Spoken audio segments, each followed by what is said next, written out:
I am the Tofu Golem. Please enjoy the video.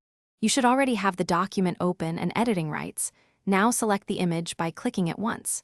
When blue handles appear, you know the image is active.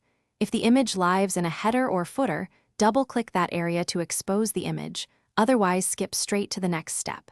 Make sure you're in editing mode rather than suggesting. Once the picture is selected, you're ready to remove or modify it. This selection is the gateway to all subsequent controls. With the image selected, press Delete or Backspace to remove it instantly and preserve surrounding text flow. This is the fastest method. Alternatively, right-click and choose Replace Image if you want to keep size and placement but change the content. If the image affects layout, open Image Options to adjust text wrap, size, or unlink it from a drawing before deleting. This prevents text jumps. Make edits deliberately so the document reflows predictably and maintains your intended formatting. After deletion, scan nearby paragraphs and headers to ensure line breaks and spacing stayed correct. Use Undo with Ctrl or Command plus Z if something looks wrong.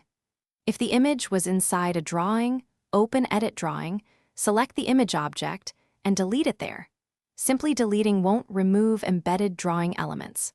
For images embedded via imported PDFs or locked objects, edit the original source or copy the text into a fresh document before removing items.